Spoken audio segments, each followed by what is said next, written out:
નમસ્કાર, BBN news ચેનલમાં આપનું સ્વાગત છે। હું છું કવિતા પંચાલ ને હવે જોઈએ આજના સમાચાર।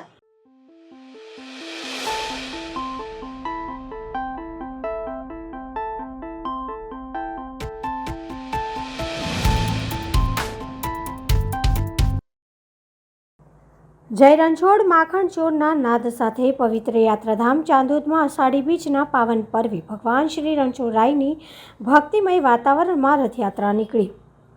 પ્રસિદ્ધ તીર્થધામ ચાંદોદના વિખ્યાત શ્રી રણછોડરાય મંદિરથી જગતના નાથની શાહી સવારી બપોરે 4 વાગે રાજમાર્ગ પર નીકળી હતી। સુંદર સજાવેલા રથમાં ભગવાન શ્રી રણછોડરાય ભાઈ બલરામજી અને બહેન સુભદ્રાજી સાથે નગર યાત્રાએ નીકળ્યા હતા। જાણે વર્ષમાં એક જ વાર સ્વયં ભગવાન લોકોના સુખ દુઃખની ખબર પૂછવા ના આવતા હોય અને એ પણ વાજતે ગાજતે સૌની આગળ ઢોલ ત્રાસાના તાલ અને ડીજે ભક્તિમય સંગીતના સથવારે ગોવિંદ બોલો હરિ ગોપાલ બોલોની ધૂન મચી હતી। રથ ખેંચનાર ભાવિકોનું જય રણછોડ માખણ ચોરનો દિવ્ય ઘોષ, રથની પાછળ ટ્રેક્ટરમાં મહિલા મંડળ મહિલાઓ દ્વારા ભજન અને ધૂનની રમઝટ સાથે વિવિધ વેશભૂષામાં સજ્જ થઈ નાના નાના ભૂલકાઓ સહિત મોટેરાઓ ભક્તિના રંગે રંગાઈ નાચી કૂદી ભગવાનની યાત્રાને વધાવી રહ્યા હતા। ભગવાન સ્વયં નગર યાત્રાએ નીકળ્યા હોય પોતાના આંગણે પધારેલા ભગવાનના ઠેર ઠેર પુષ્પ વર્ષાથી વધામણા કરી દર્શનનો પાવન લાભ મેળવી પ્રસાદ ધારે ભક્તો કૃતકૃત બન્યા હતા। રથયાત્રા પૌરાણિક રણછોડજીના મંદિરથી નીકળી સૌપ્રથમ દુધાધારી મંદિરે પહોંચી ફરતા ફરતા કપિલેશ્વર મહાદેવ ખોડિયાર માતાના મંદિર થઈ પતિત પાવન નર્મદાજીના દર્શન કરી ભગવાન સાયંકાળે 7 વાગે નિજ મંદિરે પાછા ફરતા દિવ્ય આરતી બાદ ચાંદોદ સહિત પંથકના 2000 જેટલા ભાવિ ભક્તોએ ભંડારાની મહાપ્રસાદીનો લાભ લીધો હતો। આ ઉપરાંત ચાંદોદના પ્રસિદ્ધ શ્રી શેષનારાયણ મંદિર અને ત્રિકમ મંદિર ખાતે પણ અન્ય ઉત્સાહથી સેવકોએ મંદિરના પ્રાંગણમાં જ ભગવાનને નાના રથમાં ફેરવ્યા હતા। જૂના ઐતિહાસિક રથના પૌરાણિક પરંપરાને જાળવી રાખી રથયાત્રાના નગરમાં નીકળતા ઉત્સવ ઘેલા ભાવિકોએ આખા ચાંદોદ નગરનું વાતાવરણ ભક્તિમય બનાવી દીધું હતું। ચાણોદના મુખ્ય માર્ગની અંદર શ્રી રણછોડરાય ભગવાનનું મંદિર બિરાજમાન છે। ભગવાન બિરાજમાન છે અને અહીંયા ગાડી ઘણા જ વર્ષોથી પારંપરિક રીતે અને વર્ષો પરંપરાનું અનુસાર અહીંયા ગાડી રથયાત્રાનું આયોજન અહીંયા ગાડી ભક્તો દ્વારા મંડળ દ્વારા મંદિર દ્વારા અહીંયા ગાડી કરવામાં આવે છે કે જેની અંદર વિશેષ અહીંયા ગાડી ભગવાનને અલગ અલગ પ્રકારના અહીંયા ગાડી વ્યંજનો ભગવાનને ધરાવવામાં આવે છે, વૈડા ધરાવવામાં આવે છે, ભગવાનને ભોગ ધરાવવામાં આવે છે અને બપોરના સમયમાં એટલે 3 વાગ્યાના સમયની આગળ ભગવાનની રથયાત્રા ભક્તો દ્વારા અહીંયા ગાડી હર્ષોલ્લાસ સાથે વેશભૂષાના સાથે અને અલગ અલગ પ્રકારના એવું કહેવાય છે કે વાદ્ય યંત્રો સાથે અહીંયા ગાડી બરાબર ત્રાસકો સાથે નગારા સાથે ડીજેના નાદની અંદર બધા જ અહીંયા ગાડી ભક્તો નાચી કૂચીને અહીંયા ગાડી આ રથયાત્રાનો ઉત્સવ વર્ષો પરંપરાગત મનાવવામાં અહીંયા ગાડી આવે છે અને આ વખતે પણ અહીંયા ગાડી એ જ ભક્તો દ્વારા અને મંદિર દ્વારા અહીંયા ગાડી વિશેષ અહીંયા ગાડી બધી વિશેષ તૈયારીઓ કરવામાં આવી છે, વિશેષ અહીંયા ગાડી સજાવટ કરવામાં આવી છે અને અહીંયા ગાડી ગામના અલગ અલગ સ્થાનની અંદર અલગ અલગ જગ્યા પર ભગવાનનો રથ જશે ત્યાં આગળ ભક્તો ભગવાનના દર્શન કરશે અને જય રણછોડ માખણ ચોરના નાદ સાથે તમામ ભક્તગણ અહીંયા ગાડી આ ઉત્સવનો લાભ લેશે અને સાંજના સમયમાં અહીંયા ગાડી 6:30-7ના સમયમાં અહીંયા ગાડી ભગવાનની પ્રસાદીનું પણ અહીંયા ગાડી ભવ્ય અહીંયા ગાડી આયોજન કરવામાં આવ્યું છે અને બધા જ ભક્તો અહીંયા ગાડી પ્રસાદ લઈ ધન્યતા અનુભવશે।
સૌરાષ્ટ્રના સુપ્રસિદ્ધ યાત્રાધામ સત્ય સનાતન ધર્મતીર્થ પરબધામ સેવાદાસ આશ્રમ પરબ વાવડી ખાતે અષાઢી બીજના પાવન પર્વ યોજાતા ધર્મ ઉત્સવમાં ઉપસ્થિત રહી સંત શ્રી દેવીદાસ બાપા તેમજ અમરમાં અને સેવાદાસ બાપાની સમાધિના દર્શન કરી સેવાદાસ આશ્રમના મહંત શ્રી પરમ પૂજ્ય કરસનદાસ બાપુના આશીર્વાદનો લાભ લઈ ભોજનશાળા તેમજ રસોઈ ઘરની મુલાકાત લઈને સેવા આપતા ધર્મપ્રેમી સ્વયંસેવકોની કામગીરી નિહાળીને ધન્યતા અનુભવતા યુવા કિસાન નેતા જયેશ રાદડિયા.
ડભોઈ નગરમાં હર્ષોલ્લાસ સાથે ભગવાન જગન્નાથની દિવ્ય રથયાત્રા બદ્રીનારાયણ મંદિર ખાતેથી આયોજન કરવામાં આવ્યું. મોટી સંખ્યામાં ભાવિ ભક્તો સહિત રથયાત્રામાં ધારાસભ્ય શૈલેષભાઈ મહેતા પણ જોડાયા હતા. અષાઢી બીજના દિવસે ભગવાન જગન્નાથ, બહેન સુભદ્રા અને બલરામ નગરચર્યાએ નીકળ્યા હોય ત્યારે જગન્નાથપુરી સહિત સમગ્ર રાજ્યમાં આનંદ અને ઉત્સાહનો માહોલ હોય ત્યારે ડભોઈ નગરમાં બદ્રીનારાયણ મંદિર ખાતેથી દિવ્ય રથયાત્રા નીકળી હતી. ધારાસભ્ય શૈલેષભાઈ મહેતા સહિત મંદિરના મહંત પરમ પૂજ્ય 1008 સુદર્શના આચાર્ય મહારાજ સહિત રાજકીય આગેવાનો અને ભક્તો મોટી સંખ્યામાં રથયાત્રામાં જોડાયા હતા. રથયાત્રાનું પ્રસ્થાન બદ્રીનારાયણ મંદિરથી થયું છે. પટેલ વાગા, ટાવર બજાર, કન્યાશાળા, જૈન વાગા, કુંભાર વાગાથી ઝારોલા વાગા થઈ પરત નીચ મંદિરે પહોંચી હતી. આ શોભાયાત્રામાં વેશભૂષા ધારણ કરેલ બાળકો, આદિવાસી લોકનૃત્ય સહિત બેન્ડ અને 3 ભજન મંડળીઓએ ભારે આકર્ષણ જમાવ્યું હતું. આ પ્રસંગે મીનાબેન મહેતા, શશિકાંતભાઈ પટેલ, પાલિકા પ્રમુખ બિરેન શાહ, વિશાલ શાહ, ડૉક્ટર સંદીપ શાહ, ડૉક્ટર બીજે બ્રહ્મભટ્ટ, સુભાષભાઈ ભોજવાણી, રાજકીય આગેવાનો અને નગર ભક્તો મોટી સંખ્યામાં જોડાયા હતા. ઠેર ઠેર ભગવાનનું સ્વાગત કરવા ભક્તો ઉમટી પડ્યા હતા અને સાથે ઠેર ઠેર પ્રસાદીનું વિતરણ પણ કરવામાં આવ્યું હતું. આ રથયાત્રામાં મોટી સંખ્યામાં સ્વામિનારાયણ સંપ્રદાયના સાધુ સંતો, બ્રહ્માકુમારી બહેનો સહિત ભક્તો જોડાયા હતા. ટાવર બજાર પાસે રથયાત્રામાં ડભોઈના સેવાભાવી મુસ્લિમ બિરાદરો દ્વારા ઠંડા પીણા શરબતના સ્ટોલ લગાવી હિન્દુ મુસ્લિમ એકતાનું પ્રતીક દર્શાવ્યું હતું. તો સોખડા મંદિરના સાધુ સંતો, ભક્તો પણ રથયાત્રામાં જોડાયા હતા. આજે અષાઢી બીજ આજના દિવસે સમગ્ર દેશમાં ભગવાન જગન્નાથની રથયાત્રાનું આયોજન કરવામાં આવે છે. વર્ષમાં એક દિવસ ભગવાન નગર ચર્ચાએ નીકળતા હોય છે, નગરજનોને દર્શન આપતા હોય છે અને સમગ્ર નગરમાં ફરતા હોય છે. એ પરંપરાને અનુસાર ગર્ભાવતી નગરીમાં પણ વર્ષોથી રથયાત્રાનું આયોજન કરવામાં આવે છે. ભગવાન જગન્નાથની યાત્રા દ્વારા ભગવાન ગર્ભાવતી નગરીને સંસ્કારિતા, ગર્ભાવતી નગરીમાં ભાઈચારો અને ગર્ભાવતી નગરીના લોકો પર સુખ શાંતિ સમૃદ્ધિને કરતા રહે, આશીર્વાદ આપતા રહે એવી એમની પાસે પ્રાર્થના કરું છું. અને મોટી સંખ્યામાં તમામ હિન્દુ ભક્તો આજે આ નગર યાત્રામાં જોડાયા છે. એ તમામને શુભેચ્છા અને અભિનંદન.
BBN ન્યૂઝ ચેનલમાં આપનું સ્વાગત છે।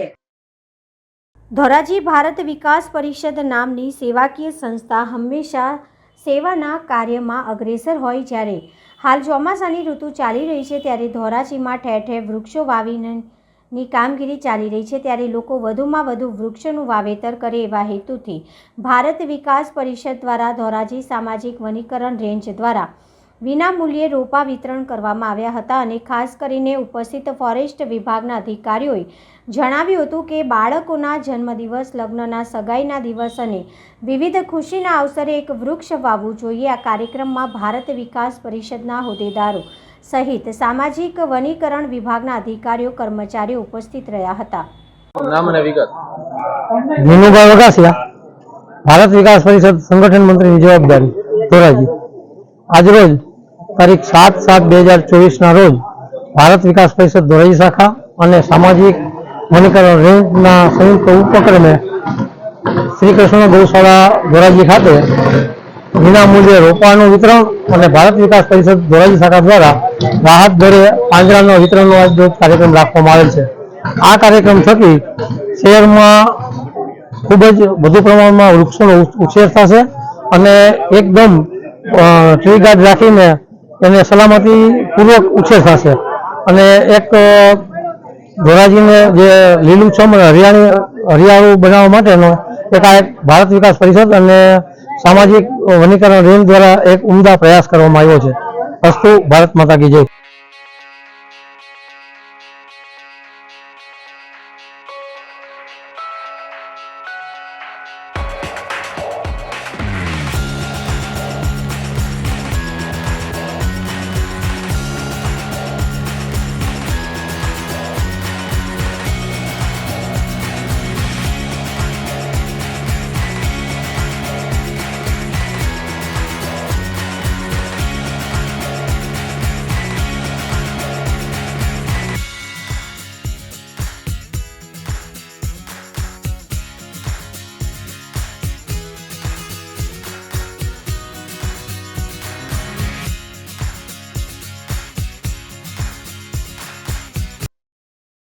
ધોરાજી ખાતે આવેલ રત્ના બાપાની જગ્યાએથી રથયાત્રાની શરૂઆત કરવામાં આવી। આ રથયાત્રામાં બિરાજમાન શ્રી રામદેવ પીરની પ્રતિમાને ધોરાજીના અનેક વિસ્તારો જેવા ખારાવાડ પ્લોટ, ચાર ધોકા ચોક, મોટું ચક્કર, જીન પ્લોટ, પીપળા ચોક, અવેડા ચોકમાં રત્નાબાની જગ્યાએ પૂર્ણ કરવામાં આવી। આ રથયાત્રા રથમાં શ્રી રામદેવ પીરની પ્રતિમા બિરાજમાન હતી। રથયાત્રા સાંજે 5 કલાકે નીકળી અને આ રથયાત્રામાં ગામના બહોળી સંખ્યામાં ઉપસ્થિત રહ્યા અને ડીજેના તાલે રાસ ગરબામાં ઘૂમ્યા હતા। રાત્રે એક ભવ્ય સંતવાણીનો કાર્યક્રમ રાખવામાં આવ્યો હતો તેમજ રાત્રે સંતવાણીમાં મોટી સંખ્યામાં ભાઈઓ તથા બહેનો જોડાયા હતા અને અષાઢી બીજની ભાવભેર ઉજવણી કરવામાં આવી હતી। તેમજ રત્ના બાપાની જગ્યા દ્વારા અનેક તહેવારો પર જેવા કે જન્માષ્ટમી મહોત્સવ, ગણેશ મહોત્સવ, નવરાત્રિ મહોત્સવ, બાપા સીતારામ તિથિ નિમિત્તે બટુક ભોજન કરાવવામાં આવે છે તેમજ મહાશિવરાત્રિના મેળામાં 5 દિવસ અવિરત સેવા આપવામાં આવે છે।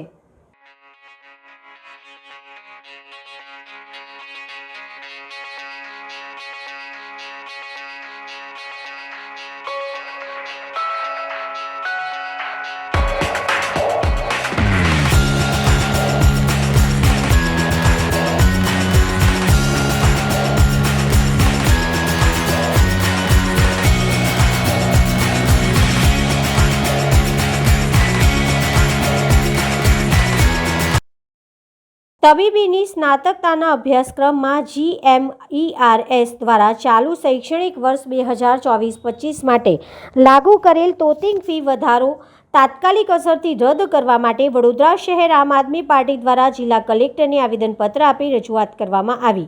સરકાર દ્વારા ગુજરાતની સામાન્ય જનતાના સ્વાસ્થ્ય ક્ષેત્રે સેવા કરવાના હેતુસર સ્વનિર્ભર તબીબી કોલેજ ખોલવામાં આવેલી છે।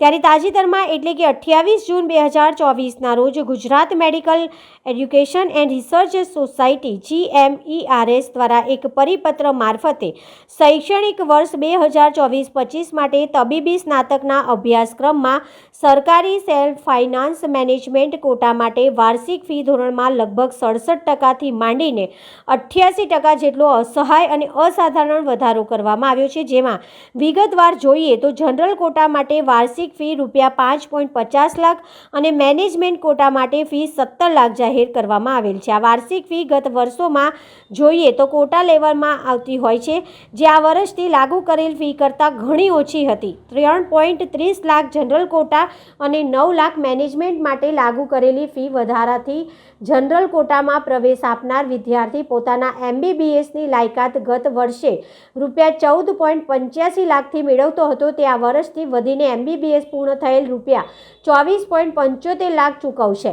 જ્યારે મેનેજમેન્ટ કોટામાં પ્રવેશ મેળવનાર વિદ્યાર્થી ₹40.50 લાખથી મેળવતો હતો તે આ વર્ષથી વધીને પૂર્ણ થશે 76.50 લાખ ચૂકવશે। જેને લઈને વડોદરા શહેર આમ આદમી પાર્ટી દ્વારા આજે જિલ્લા કલેક્ટરને આવેદનપત્ર આપી રજૂઆત કરવામાં આવી હતી। વડોદરા શહેર આમ આદમી પાર્ટી દ્વારા જે રીતે મેડિકલની અંદર સ્નાતક વિદ્યાર્થીઓમાં GMERS તરફથી જે વધારો, તોતિંગ વધારો જેને કહી શકાવામાં આવે છે, એનો અમે આજે આમ આદમી પાર્ટી વડોદરા શહેર સખત શબ્દોમાં એને વિરોધ કરીએ છીએ। માનનીય મુખ્યમંત્રીશ્રીને આજે અમે આવેદનપત્ર આપીને એક વિનંતી કરી છે કે સાહેબ, આપની ડબલ એન્જિનની સરકાર છે, સંવેદનશીલ સરકાર છે। જ્યારે સંવેદનશીલની વાતો હોય ત્યારે વિદ્યાર્થીઓ પ્રત્યે એક કૂણું વલણ હોવું જોઈએ। એની જગ્યાએ MBBSમાં 14 લાખને બદલે 14.75 લાખને બદલે જે 24 લાખ જેટલો વધારો કરવામાં આવ્યો છે, અસહ્ય વધારો છે। આ વધારો જોવામાં આવે તો 67%થી લઈ અને 80% જેટલો વધારો છે, એનો સખત શબ્દોમાં વિરોધ કરે છે। એક બાજુ આપણે વાત કરીએ છીએ કે ભણશે ગુજરાત, પણ જ્યારે જે ગરીબ અને મધ્યમ વર્ગનો મા બાપ જ્યારે પોતાના દીકરાને પેટે પાટા બાંધી અને ભણાવતો હોય છે, આવો તોતિંગ વધારો તમે કર્યો છે, એક સામાન્ય વ્યક્તિ ડૉક્ટરનું સ્વપ્ન ભૂલી જશે। માટે અમે તાત્કાલિક અસરથી આ વધારો પાછો ખેંચાય એના માટે આવેદનપત્ર આજે કલેક્ટરશ્રી દ્વારા મુખ્યમંત્રીને આપવામાં આવેલ છે। ફતેગંજમાં શોર્ટ સર્કિટ થવાથી ધડાકાઓ સાથે આગ લાગવાનો બનાવ બન્યો। ફતેગંજમાં આવેલા હેમ્પટન સ્ક્વેર એપાર્ટમેન્ટમાં શોર્ટ સર્કિટ થવાથી ધડાકાઓ સાથે આગ લાગી હતી।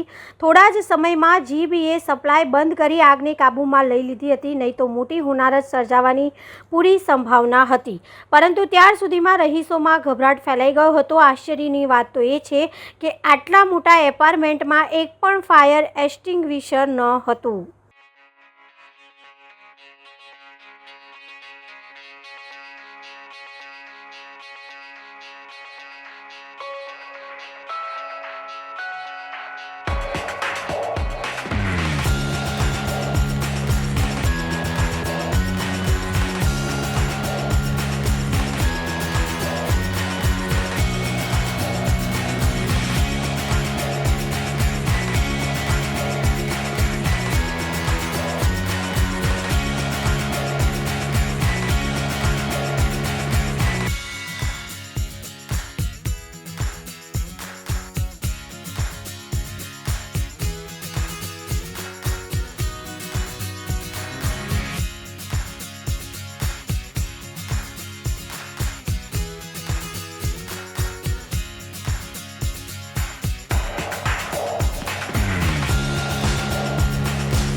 સરોવર ચાણસદ ખાતે રથયાત્રા તથા પ્રમુખ સ્વામી મહારાજના પ્રાગટ્ય સ્થાન ખાતે જાંબુનો મહાઅન્નકૂટ.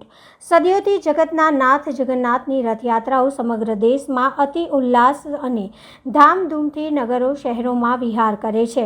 આ રથયાત્રાઓ સાથે મગ અને જાંબુનો પ્રસાદ પર્યાય છે. આ પ્રસાદ જ પુરવાર કરે છે કે આપણા પૂર્વજો કહેવાતા ઋષિ, પરંતુ તેઓ મહાન વૈજ્ઞાનિક જ હતા. અષાઢી બીજ એટલે ચોમાસું. આ ઋતુમાં આંખના રોગોની સમસ્યા સહજ છે. આ આંખોના રોગોને શાંતા માટે મગ અને જાંબુ નૈસર્ગિક ઉપચાર છે તેવું આજનું તબીબી વિજ્ઞાન પણ સ્વીકારે છે.